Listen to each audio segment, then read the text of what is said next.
That's right, gonna get some more miles in, hitting the road, onto a new destination. Got invited by my folks to go to a place that we haven't been to in quite a long time. I'll let you guys sweat and guess where that could be. Hurry up and get your guesses in right away down below. It was a long drive, but lucky for me, I fell asleep majority of the way.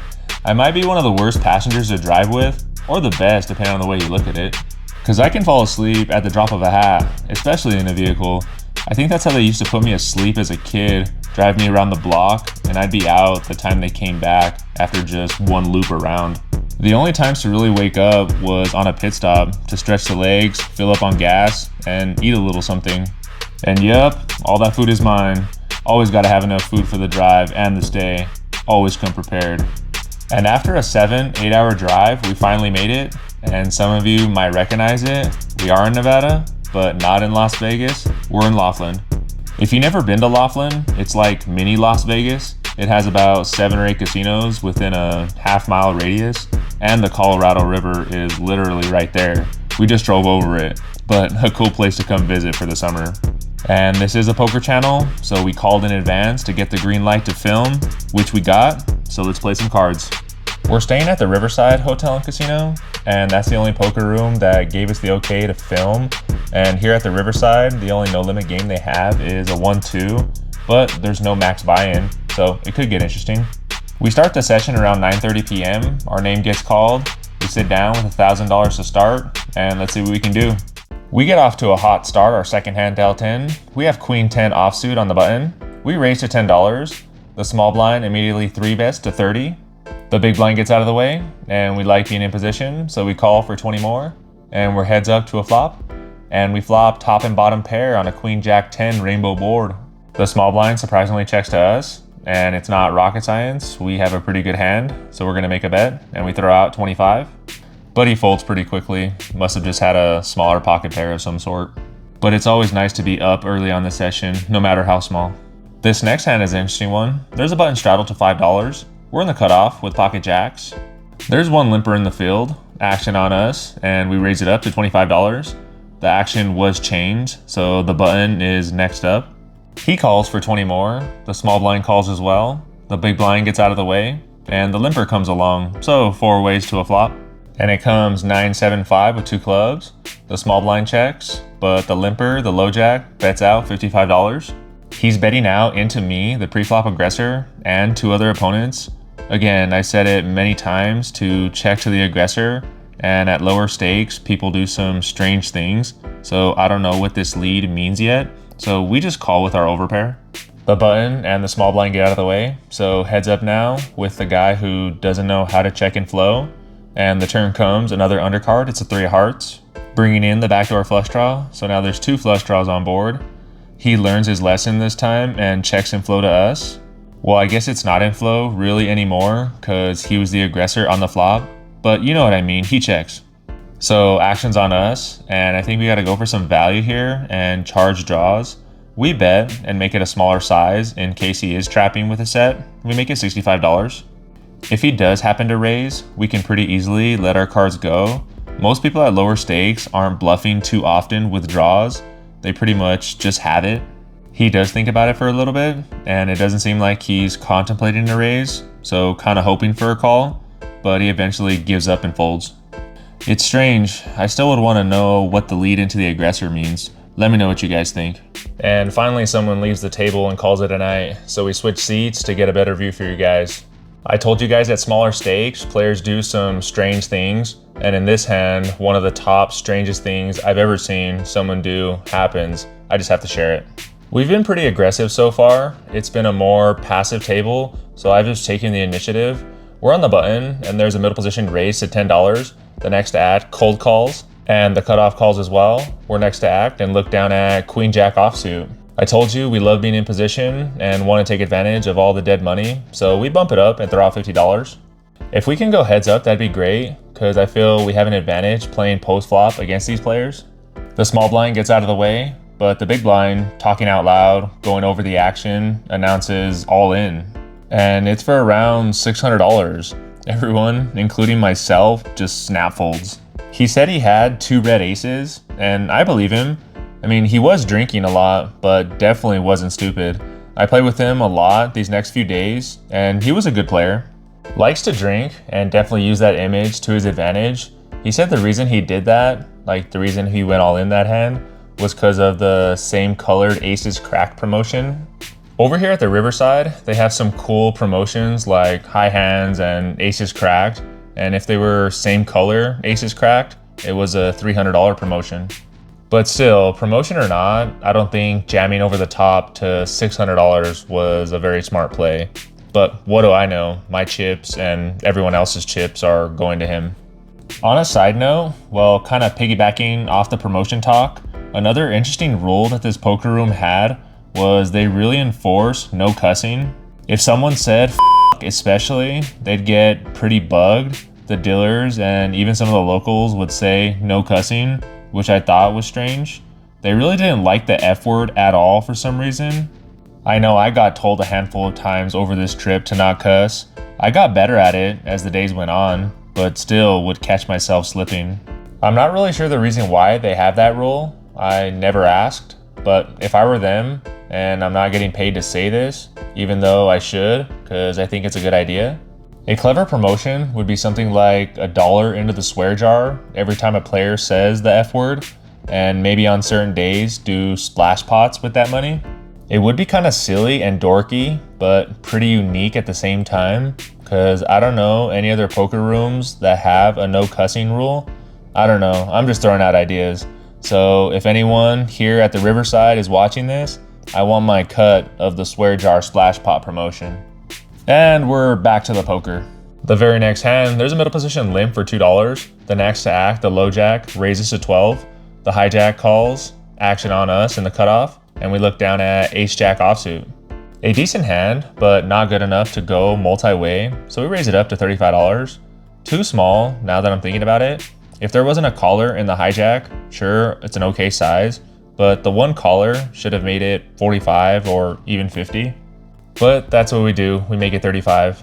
It folds around back to the initial raiser, he calls, as does the hijack, so 3 ways to a flop in position.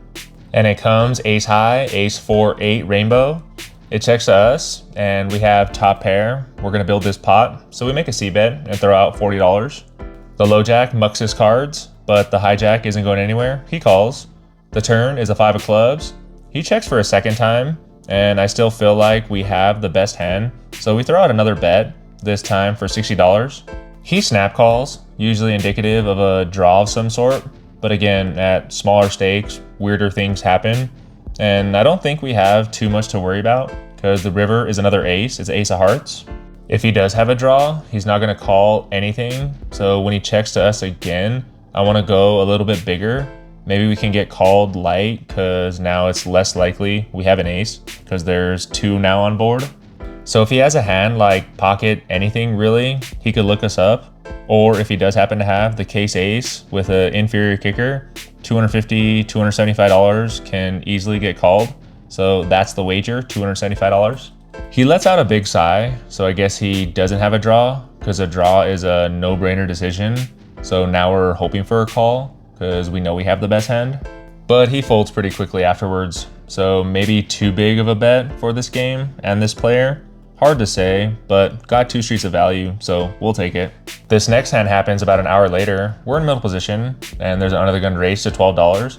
It folds to us, and we look down at the best hand we've seen in a while, pocket sixes. So we bump things up and make it $40 to go. It folds around to the initial aggressor, and he makes the call for $28 more. So heads up to a flop, and it comes queen 5-10, 2 clubs. 2 over cards to our pair, so not the best, but we do have backdoor flush, so I guess that's something. He checks inflow to us, and we c-bet as we would most holdings, and we make it $25. He calls pretty much right away, so on to a turn, and it comes a 10 of spades, pairing the middle card. A card that should favor him more than us, but when he checks again, our hand is unlikely to improve. So in order to win, we gotta put more money in the middle, and we do, and make it $55. Again, he doesn't take too long to make the call, so maybe an indicator of a flush draw, or maybe we could just be value owning ourselves, but let's see what happens on the river. And the river comes, it's 8 of spades. Flushes do miss, but brings in Jack 9 for a straight. He checks to us again for a third time, and there's no way we're gonna get called for a third time from worse. So we take our sixes to showdown and announce 2 pair. He says you win, and the chips get pushed our way. Moving on to this hand, and we drastically improve to the second best starting hand in poker, pocket kings. There's 2 limpers in the field, the under the gun 1 and the hijack. We're next to act in the cutoff, and with such a great hand, we're gonna raise it up. And this table has been call happy, so we decided to make it a little more than usual and throw out $25. It folds around back to the lady to my right who makes a call. She was an older lady, probably around 70 years old, who's most likely gonna play face up. But regardless, with her playing face up, we have kings and we don't want to see an ace. The flop comes and it's queen high, queen jack 5 with 2 diamonds. Even though there's no ace on the board, it's not the best board with pocket kings. She did limp, so I doubt she has pocket queens for a set. But at smaller stakes, players like to limp jacks because they don't know how to play them. And queen jack suited is also a possibility. She only has $100 left in her stack, so she does have those holdings. Here's a gift. She checks inflow to us, and we have an overpair, so we make a c-bet, half pot, throw out $30. She doesn't take long before putting her whole stack in. I basically snap call. Like I said, if she does have us, she has us, and we have backdoor straight, so not completely drawing dead, even in worst case scenario. The run out comes 2 diamonds, and wasn't sure at the time if one of our kings was a heart or a diamond. Unfortunately, it was a heart, but didn't really matter. She had black ace queen offsuit, so top, and we take it down with our overpair, stacking a player. It's just past midnight at this time. Some players have come and gone, and we put on the $5 button straddle. The hijack limps for $5, so does the cutoff. The action wasn't changed, meaning no one raised, so it skips us and goes to the small blind, who also calls for $5. The button gets out of the way, and now it's our turn, and we look down at a pair. A small one, but a pair. There's 3 other players, too many overcards for my liking, so we try to thin the field and bump things up to $25. The small blind calls right away, the hijack thinks, and makes the call as well, but the cutoff lets it go, so we at least eliminate one of the 3 opponents. So now we're 3 ways to a flop, and it comes 4, 9, 7 rainbow, so we hit bottom set on a board where normally wouldn't hit us at all. And maybe the small blind knows this because he actually leads for $45. Check and flow, remember sir, check and flow, check to the aggressor. I can't stress that enough. I don't get it. I don't know, check and flow. The hijack mucks his cards and now action on us. And we've seen players lead top pair many times this session. And if that's the case here, we have nothing to worry about on a rainbow board. So we just smooth call and throw in the $45. The turn is a king of clubs, bringing in the full rainbow, an absolute brick. A card that should be better for me this time, but the small blind doesn't seem to care. He fires again, and this time for $60. He only has $100 behind, and the money is more than likely gonna be going in regardless. I'd just rather him do it first than me. Like, I'd rather him bet out than me raise right now and scare him off his bluffs. So we just smooth call again. The river is our money card. It's a 9 of clubs. So if our read on the flop was correct of him having top pair, we are definitely getting all the money in. And sure enough, he does stick in the rest of his money.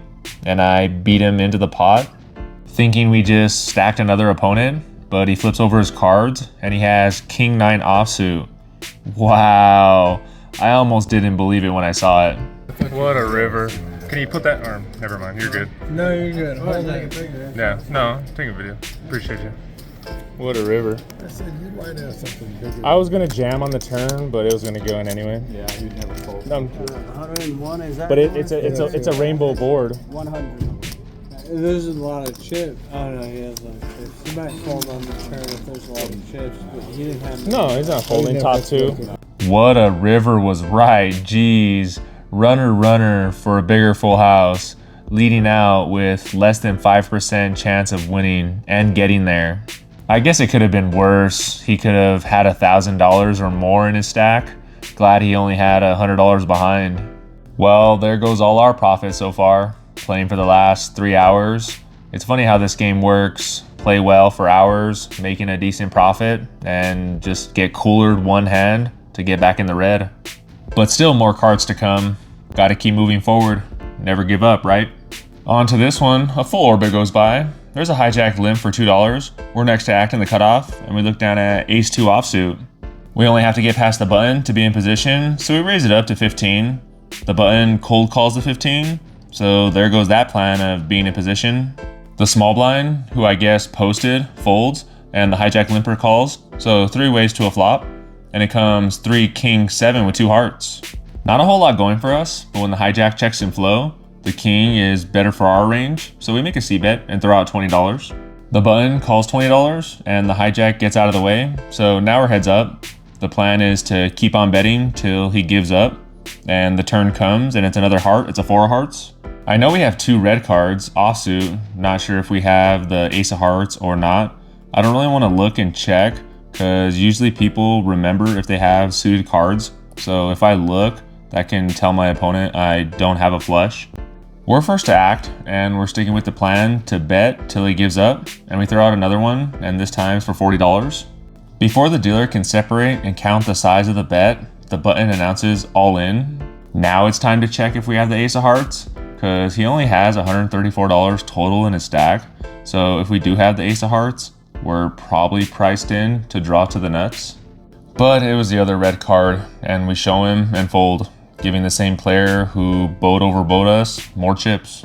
Moving on to this hand, we pick up a premium in the undergun straddle.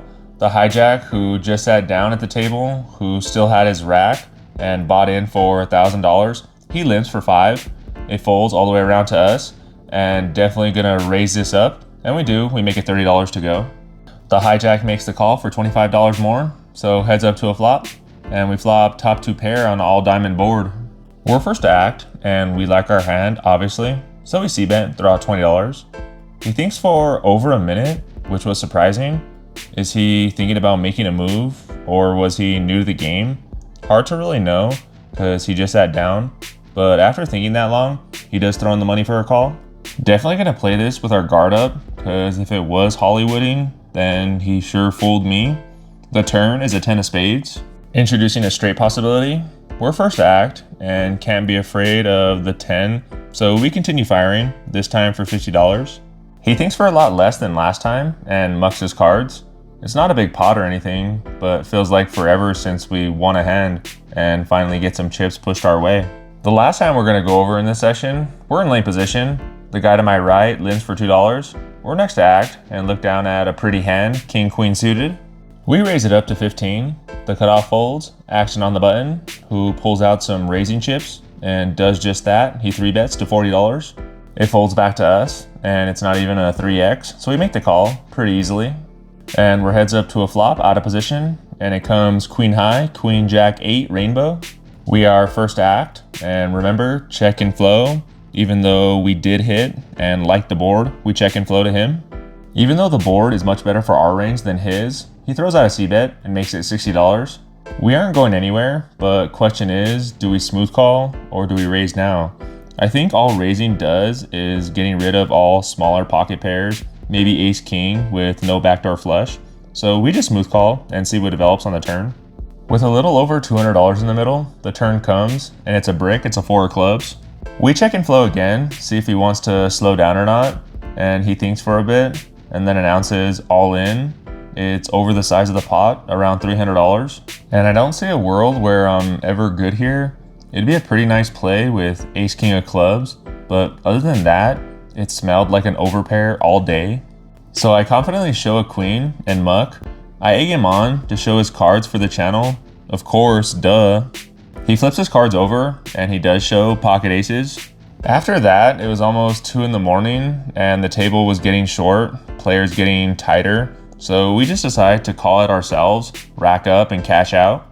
All that playing back and forth, and we did book a win. See all those chips, those blue chips on the top of my stack there? Yep, let's go, a whopping $15. Hey, a win's a win. I decided to turn this vlog into a 2-parter, so more action to be had here at the RiverSide in Laughlin, Nevada. So stay tuned for that video coming out very soon. And remember, I'm Matty Ice, this is Gaines Poker. Peace out.